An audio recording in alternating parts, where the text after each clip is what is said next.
कक्षाओं हेतु मॉड्यूल कक्षा 9वीं का जो विषय सामाजिक विज्ञान है, यहाँ पर आपको ध्यान देना है कि भूगोल में जो आपका चैप्टर 1 से लेकर 6 तक था वो कंप्लीट हो गया है। इस वीडियो में आप सभी को हिस्ट्री यानी कि इतिहास जो है ना, इतिहास का अध्याय 1, इस वीडियो में आपको कंप्लीट प्रश्न उत्तर बताया जाएगा। इतिहास का चैप्टर 1, ठीक है।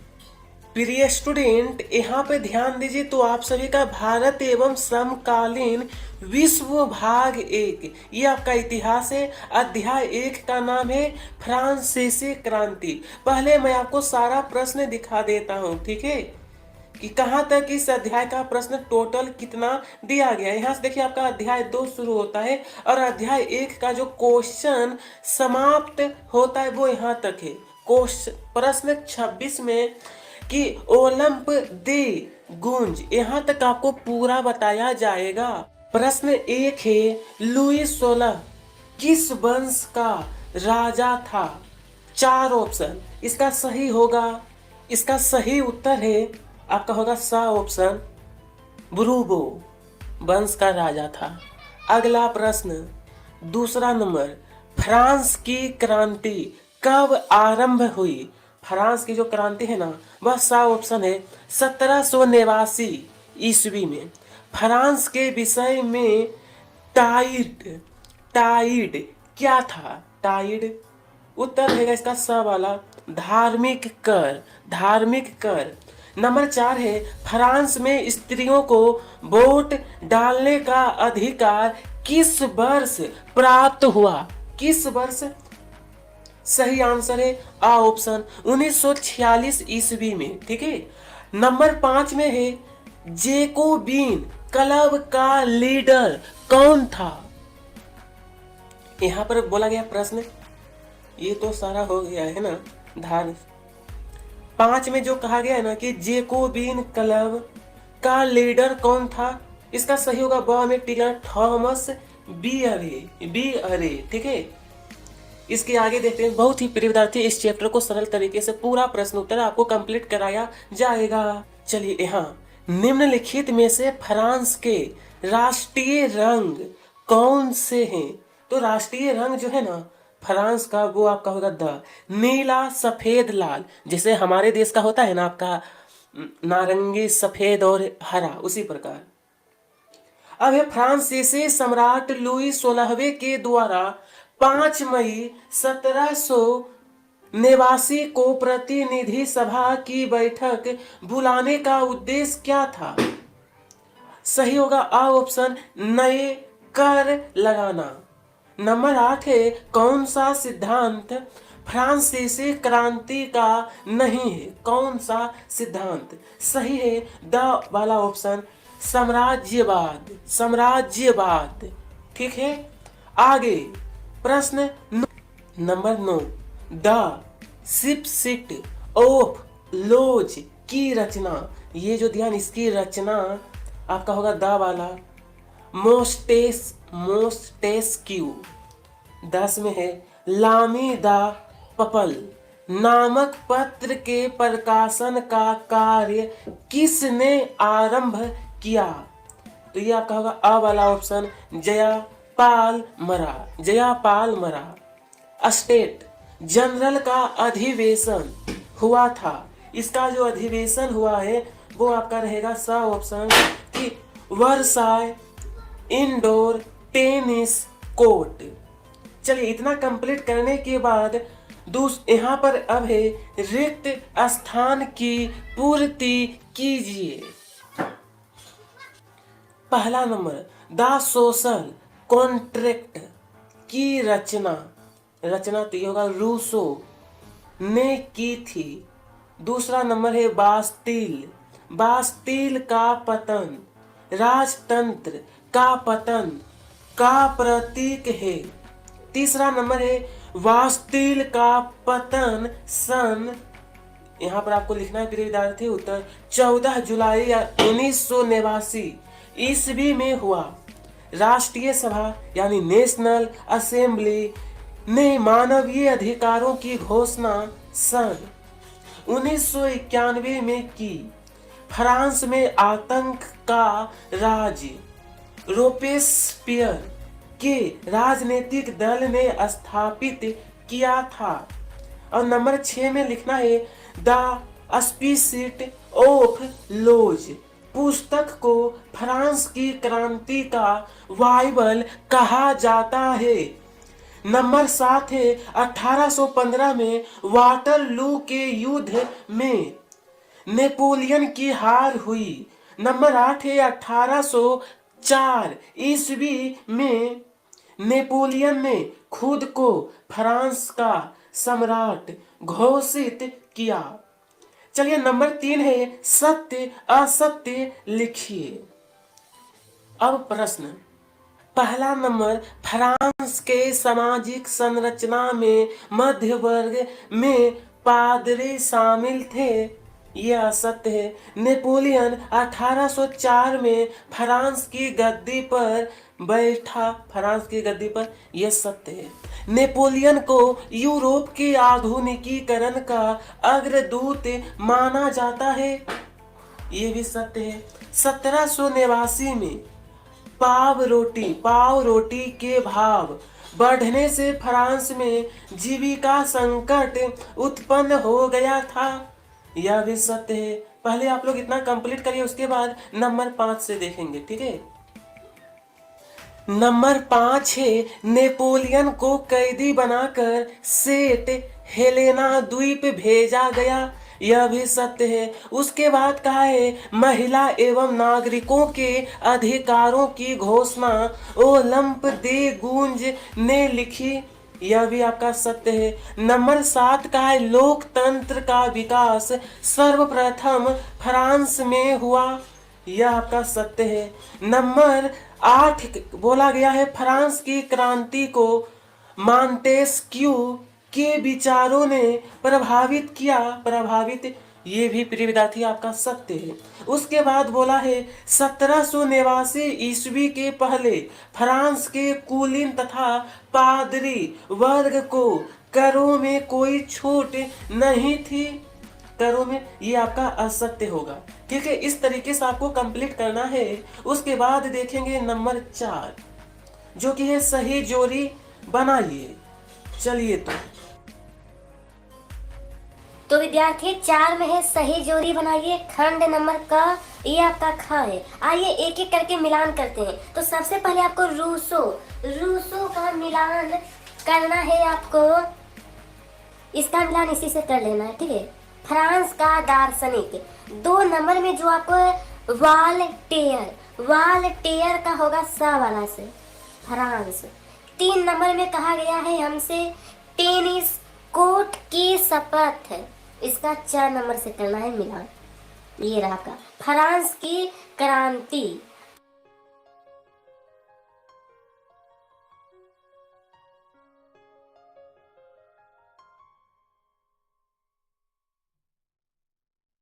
मैं फ्रिक्वेंटली LNIP यूज़ किया है, मैंने बहुत सारे टेस्ट दिए हैं उसमें। पहले जैसे क्लास रैंक में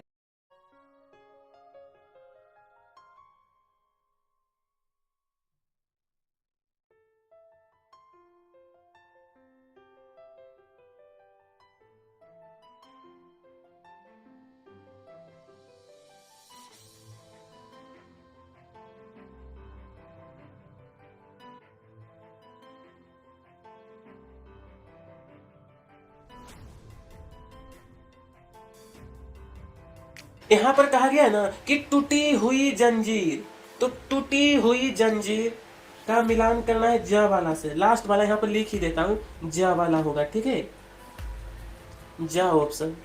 अब यहाँ पर है लाल फाइजियन टोपी, इसका छ वाला से होगा, इसका मिलान इससे कर लेना है। दासों की स्वतंत्रता का प्रतीक, अब छरों का छरीदार गठर, 3 का हो जाएगा च ऑप्शन। एकता का प्रतीक है।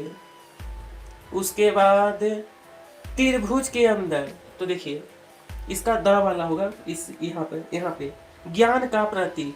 5 नंबर जो देख रहे हो ना, 5 नंबर इसका स से मिलान करना है। इसको किस तरह किया जाए, हाँ यहाँ से घिस देता हूँ, ठीक है। इसको आना है, यहाँ पे मिलान कर लेना है। ठीक है, मैं फिर से दे देता हूँ। अब 6 डेनो वाली स्त्री, इसका ब वाला होगा, मैं यहाँ पर लिख देता हूँ ब। और 7 में है पीढ़ी पट, विधि पट, इसका मिलान करना है आपको अ नंबर से, जो यहाँ पर आपको लिख देता हूँ। ठीक है, आप लोग मिलान करिएगा और यहाँ पर सही जोड़ी का उत्तर जैसे पहले बताया हूँ उसी प्रकार से यहाँ पर लिखना है। इतना कंप्लीट करने के बाद प्रश्न 5 में कहा है एक शब्द वाक्य में उत्तर लिखिए। देखिए पहला नंबर है कि फ्रांस में सेंसरशिप की समाप्ति कब किया गया था। इसका उत्तर 1 नंबर, फ्रांस में सेंसर, इसका उत्तर है सन 1789 ईस्वी में। मेरी एंटो नेत कौन थी?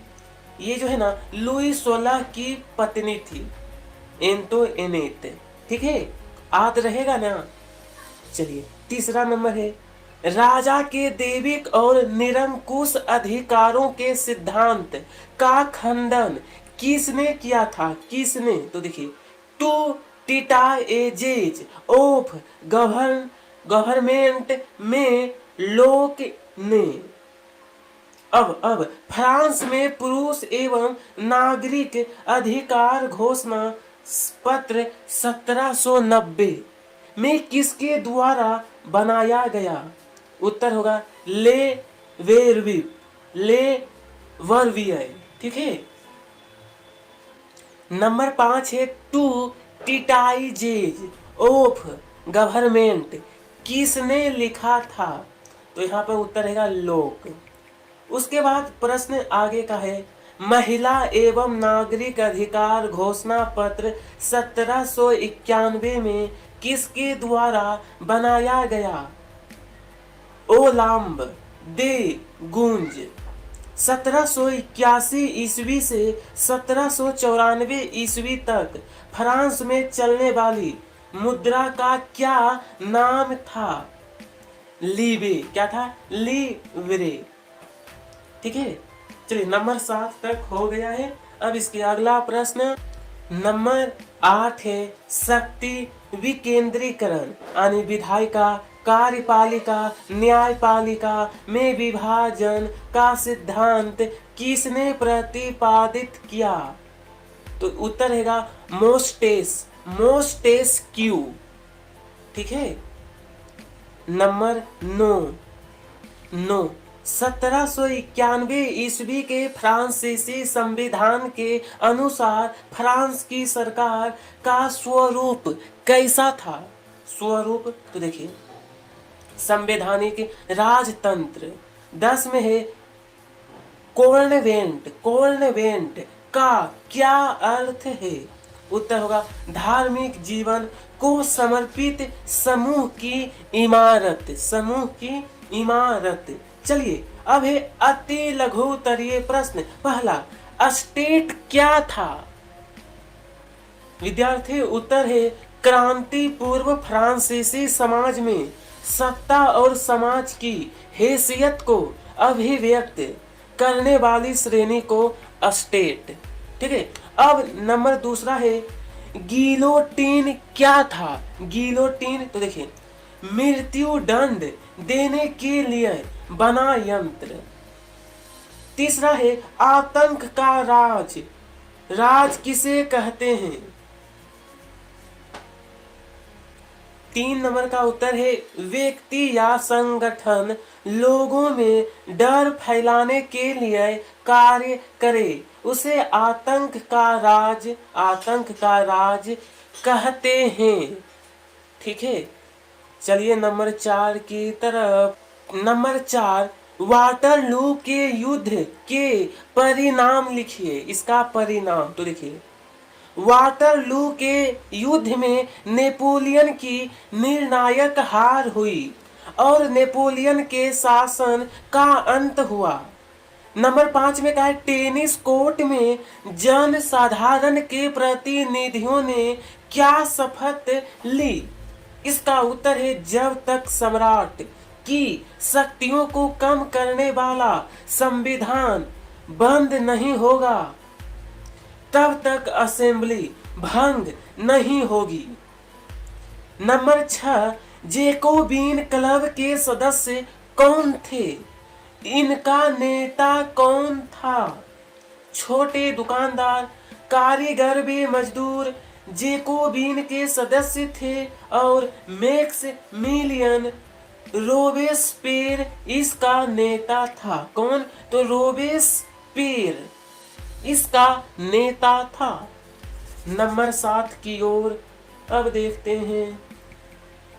7, फ्रांसीसी की क्रांति ने विश्व को कौन से 3 सिद्धांत दिए? स्वतंत्रता, समानता और बंधुत्व यानी लोकतंत्र, राष्ट्रीयता। प्रश्न 8 है, फ्रांसीसी क्रांति के 2 प्रभाव लिखिए। कितना? 2 प्रभाव। 1, स्वतंत्रता, समानता, बंधुत्व के सिद्धांत का विकास। दूसरा रहेगा राष्ट्रवाद को बढ़ावा। प्रश्न 9 है, सो कुलांत का अर्थ लिखिए। इसका अर्थ है विचेस, विचेस यानी घुटना, घुटना, घुटना। फिर लिखना कि पहनने वाले अर्थात घुटनों तक वस्त्र पहनने वाली, वाले कुलीन। ठीक है, चलिए नंबर 10। फ्रांसीसी समाज के किन तबकों को क्रांति का फायदा मिला? पढ़े लिखे मध्य वर्ग, किसान व मजदूरों को फायदा मिला। नंबर 11 है, फ्रांसीसी समाज के किन तबकों क्रांति के कारण सत्ता छोड़ने पर मजबूर होना पड़ा? कुलीन, वफादारी वर्ग को सत्ता छोड़ना पड़ी। ठीक है, चलिए नंबर 11 हो गया है। विद्यार्थी, प्रश्न 12 है, 18वीं सदी में फ्रांसीसी समाज कितने वर्गों में बटा था? इसका उत्तर रहेगा 18वीं सदी में। उत्तर है 18वीं सदी में फ्रांसीसी समाज 3 वर्ग यानी स्टेट में बटा था। देखिए इंग्लिश वाला जो है वो आपको नहीं लिखना है। ठीक है, पहला वर्ग आपका पादरी है, इंग्लिश वाला आपको नहीं लिखना है। दूसरा वर्ग कुलीन, तीसरा वर्ग आम जनता। ठीक है, नंबर 13, फ्रांसीसी समाज में कर व्यवस्था कैसी थी? उत्तर, हाँ ये पूरा लिखना है, किसान, व्यापारी और मजदूर। फ्रांसीसी समाज में कर व्यवस्था बहुत अन्यायपूर्ण थी। पहले और दूसरे वर्ग को करों से छूट मिली हुई थी। तीसरे वर्ग यानी आम जनता को ही सारे कर चुकाने पड़ते थे। ठीक है, चलिए तो आगे का यहाँ पर है, फ्रांसीसी क्रांति की शुरुआत किन परिस्थितियों में हुई? कोई 2 बिंदु लिखिए। पहला है सम्राट लुई यानी 16वीं द्वारा स्टेटस जनरल का अधिवेशन बुलाया गया। दूसरा, तृतीय स्टेट नेशनल असेंबली का गठन करता है। चलिए इतना कंप्लीट हो गया है। तो अब फ्रांस में दास प्रथा का उन्मूलन कब और किस प्रकार हुआ? कब और किस प्रकार? फ्रांस में 1848 में दास प्रथा का उन्मूलन हुआ। दास प्रथा को असंवैधानिक घोषित कर कानून बनाया गया।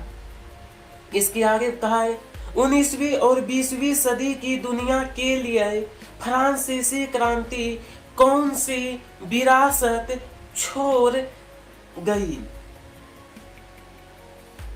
16 में है 19वीं और 20वीं सदी की दुनिया के लिए फ्रांसीसी क्रांति कौन सी विरासत छोड़ गई?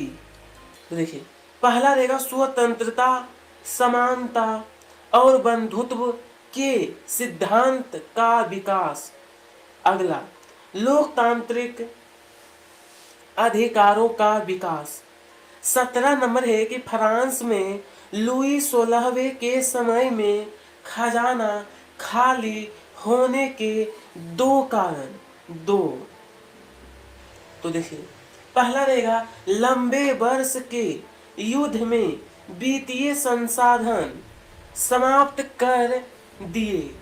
दूसरा है लुई 16वां का अत्यधिक विलासिता पूर्ण जीवन। ठीक है, चलिए इसकी आगे का प्रश्न 18। जेकोबिनस कौन थे? इन्होंने देश में किस प्रकार आतंक फैलाया? विद्यार्थी, इसका उत्तर रहेगा फ्रांसीसी समाज के कम समृद्ध वर्ग के लोग जेकोबिनस कहलाते थे, जिन्होंने फ्रांस में आतंक फैलाया। 19 में है फ्रांस में 14 जुलाई का क्या महत्व है? 14 जुलाई 1789 की फ्रांसीसी क्रांति के दौरान वास्तिल के दुर्ग का पतन हुआ, इसलिए फ्रांस में 14 जुलाई का महत्व है। चलिए, नंबर 18 भी हो गया है, नंबर 19 भी पूरा हो गया है। इसके आगे प्रश्न संख्या 20। रूसो कौन था? फ्रांस की राज्य क्रांति में इसका क्या योगदान था? तो देखिए, रूसो फ्रांसीसी दार्शनिक था। उसने फ्रांसीसी जनता को जागरूक करने का कार्य किया। नंबर 21 है मॉन्टेस्क्यू कौन था? उत्तर, मॉन्टेस्क्यू फ्रांस का राजनीतिक विचारक, दार्शनिक, न्यायविद एवं उपन्यासकार था। प्रश्न संख्या 22 में बोला गया है डायरेक्टरी शासित फ्रांस पर संक्षिप्त टिप्पणी लिखिए। चलिए, तो नंबर 22 है कि डायरेक्टरी शासित, उत्तर इसका है जेकोबिन सरकार के पतन के बाद फ्रांस का शासन मध्यम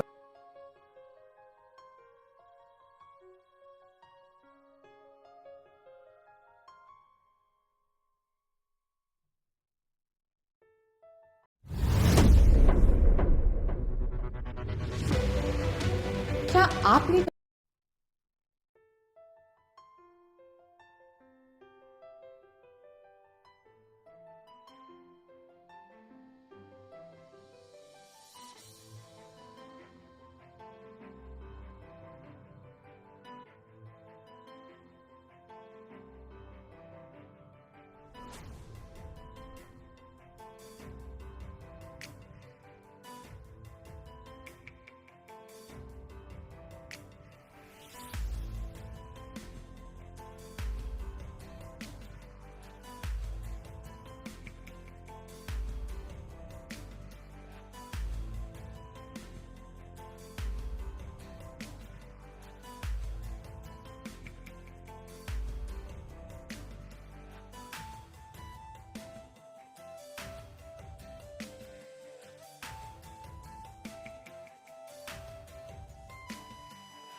हेलो स्टूडेंट, इस वीडियो में आपका कक्षा